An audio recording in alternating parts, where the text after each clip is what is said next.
Greetings 205 students. Welcome to the last 2 weeks of our course. At this point, you should have submitted your annotated bibliography and proposal and are ready to jump into the drafting process.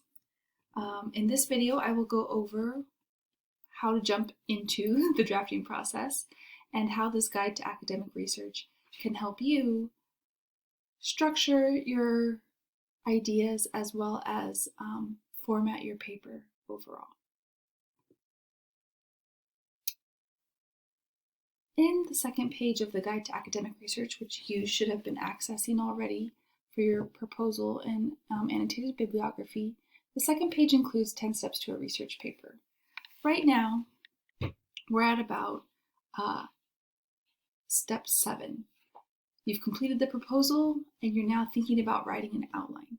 I do not require an outline. However, the ideas that I'm going to go over today would likely prompt you to at least make some kind of sketch as to where your different sources and arguments could go. Figuring out which argument method works best for your audience and for you, and to order those paragraphs accordingly. This does mean that you're going to write a shitty first draft.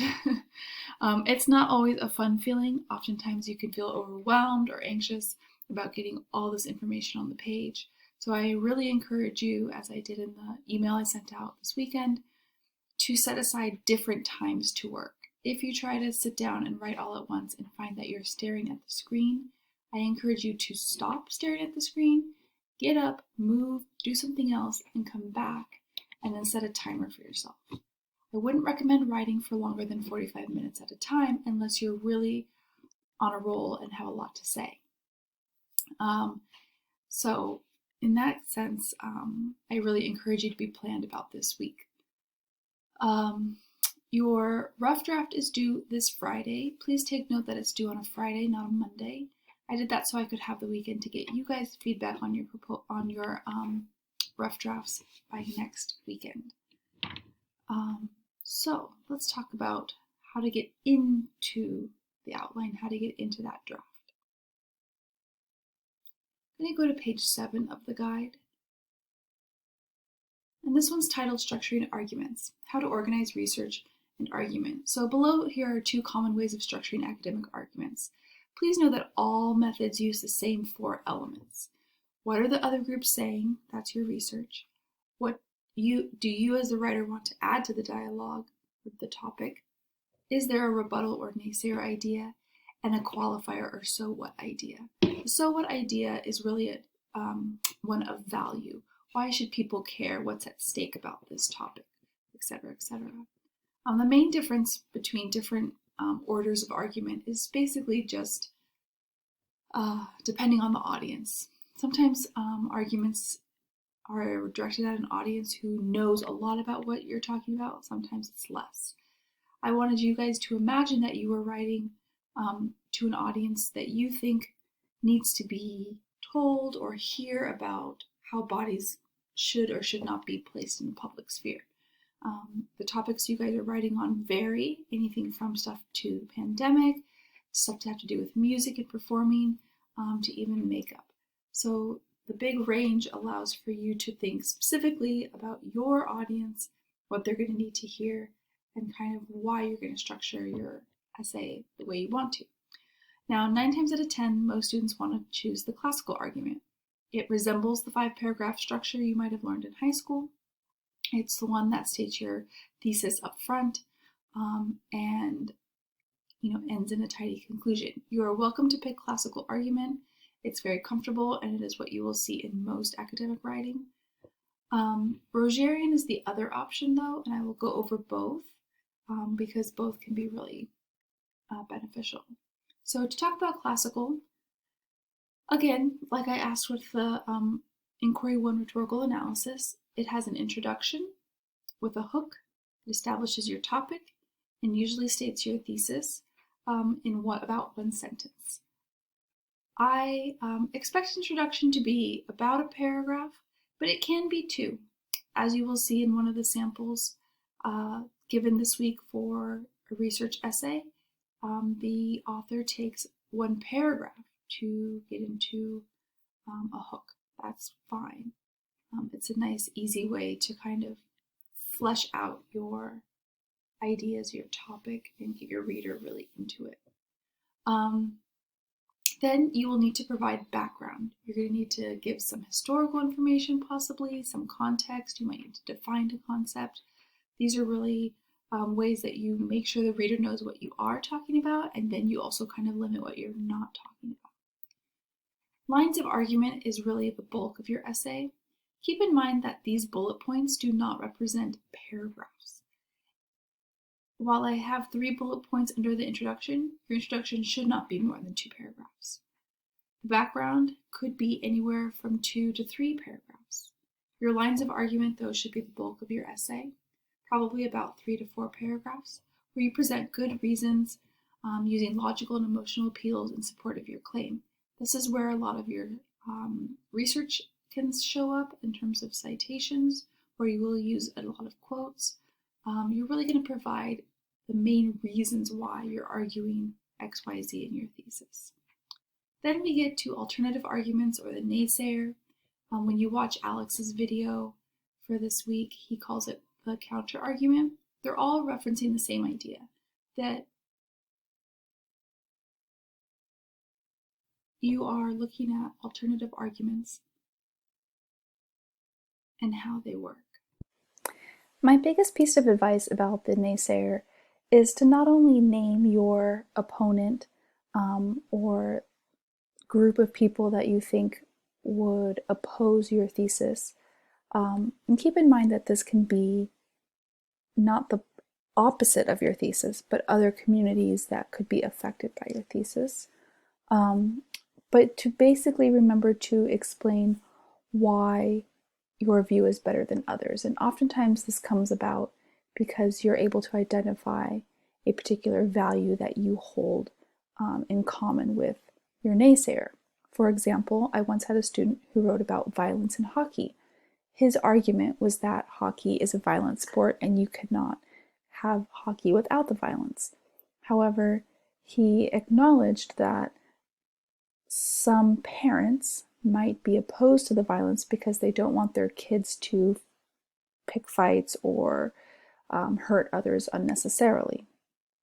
This was a good naysayer because it was an unusual naysayer, but it was also a way for the student to find shared common ground.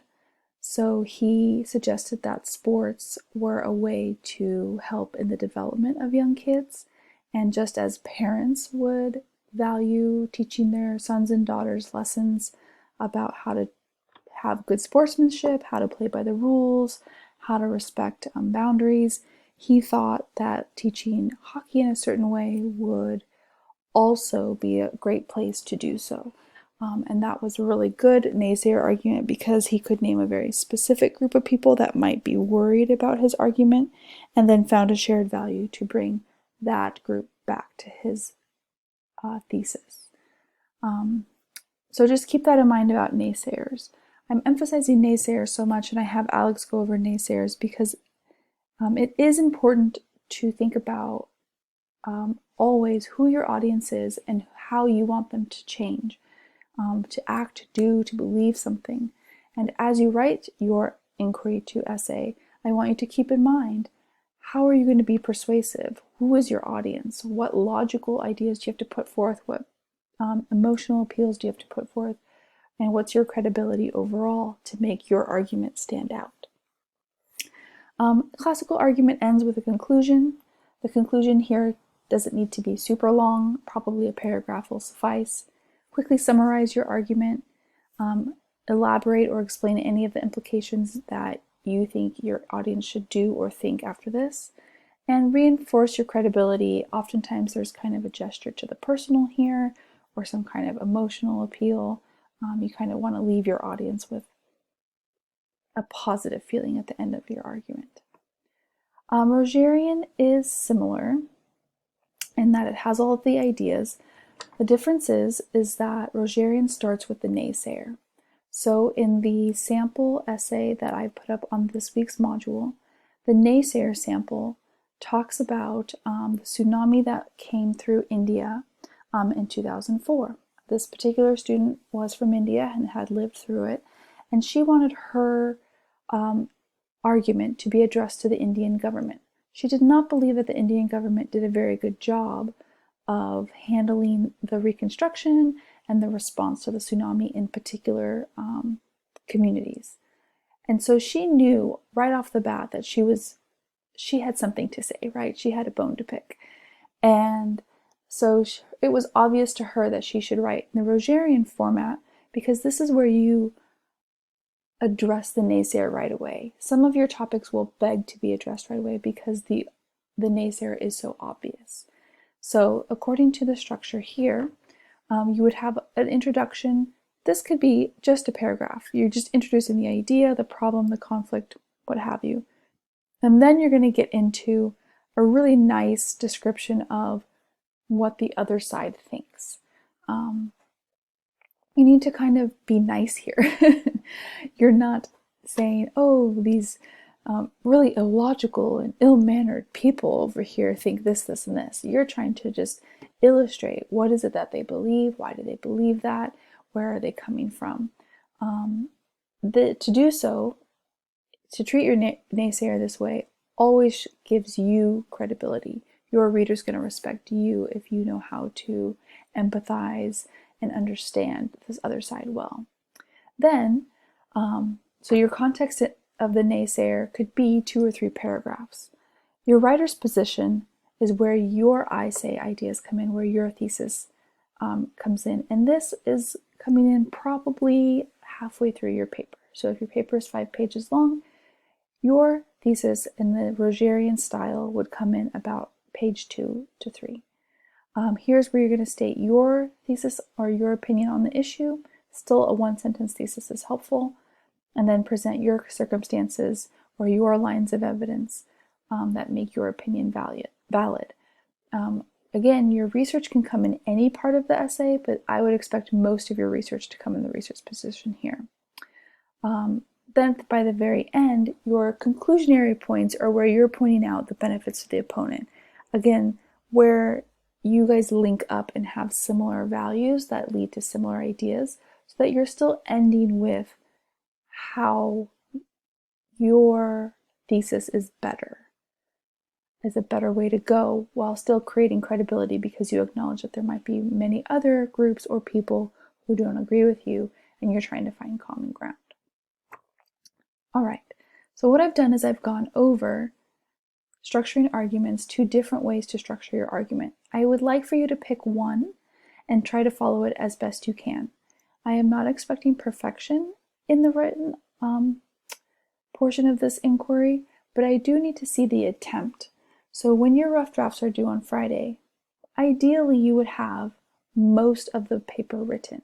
If you only have your introduction written and a little bit of the background, or really the first page or page and a half, I'm not going to be able to give you very thorough feedback. And what I'm really looking for in this inquiry is for you to present an argument about bodies that's supported by research.